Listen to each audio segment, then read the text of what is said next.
Ini kita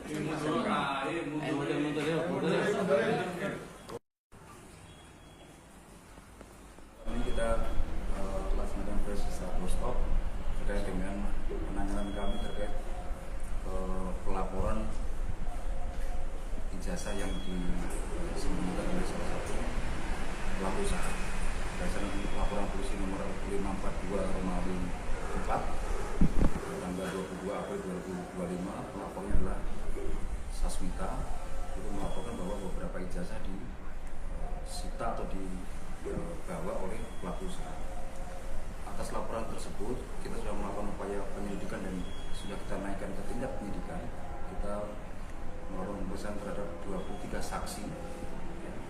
Tambah lagi nanti beberapa orang dari ke depan ini akan dilakukan pemeriksaan melalui 25 orang.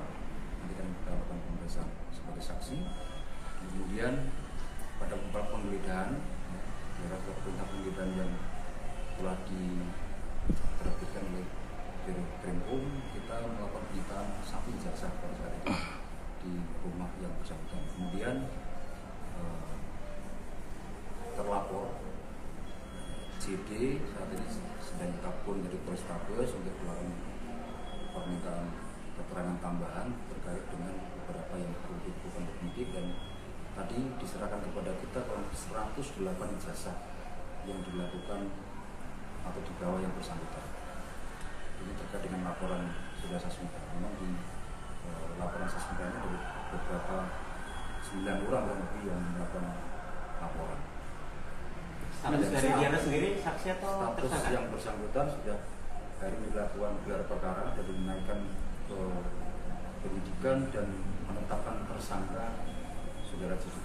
Hanya perkara penahanan ijazah itu? Iya. Penggelapan atau penggelapan? Iya, penggelapan. Oke. Dan ijazah ini diserahkan atau ditemukan polisi dalam penggeledahan?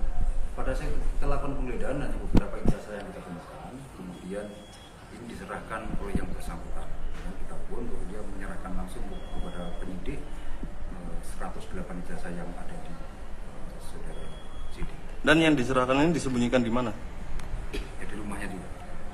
Dan dalam laporan terlapor ini kan tidak hanya melaporkan dia, dan ada juga beberapa pihak lain yang juga dilaporkan. Sejauh ini tersangka masih satu atau berapa? Nanti berkembangnya perjalanan penyidikan, mungkin ada tersangka-tersangka lain, namun saat ini kita menetapkan saudara CA, CD sebagai tersangka.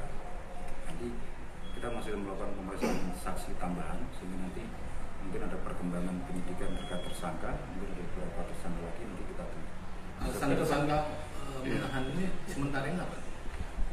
Ini yang saat ini kita tambahkan pemeriksaan. Dan ini nanti ditahan di Polda atau Polrestabes? Karena kan ada dua kasus yang berjalan yang berbeda yang bersamaan ini. Penahanannya tetap di Polrestabes di awal. Oke. Tetap di Polrestabes. Proses penyidikan yang di Polda Jatim tetap berjalan. Yang bersangkutan dilakukan penahanan di Polrestabes. Suaminya juga tersangka enggak dalam kasus ini? Masih dalam pengembangan. Nanti kita sudah tetapkan tersangka yang bersangkutan. Nah, kita masih meminta keterangan beberapa saksi yang kemudian nanti akan kita gelarkan kembali apakah ada tersangka-tersangka lain terkait dengan ijazah. Jadi kemarin pihak ARD sama pihak si manajemen juga masih diperiksa atau sudah jadi tersangka juga? Belum. Masih dalam pengembangan. Oke? Dan ada pasal ini yang dikenakan terancam hukuman berapa tahun Pak? 4 tahun. 4 tahun. Pak, ada himbauan dari kepolisian mungkin apalagi menyusul ada surat edaran yang diterbitkan dari Kementerian Tenaga Kerja ya, penanganan ijazah. Ya, pada masyarakat dan juga pelaku usaha jelas bagaimana mestinya ketentuan yang berlaku, tidak melanggar atau tidak menyimpang ketentuan yang dilakukan oleh Kementerian Tenaga Kerja terkait dengan administrasi maupun proses pembuatan yang sudah Dan 100 ijazah itu milik karyawan saat ini sama mantan karyawan dari Pak? Enggak, ini khusus bukan karyawan yang saat ini mas. Ini yang 108 ini karyawan yang sudah keluar dari perusahaan. Mantan karyawan. Oke. Download Tribun X sekarang, menghadirkan lokal menjadi Indonesia.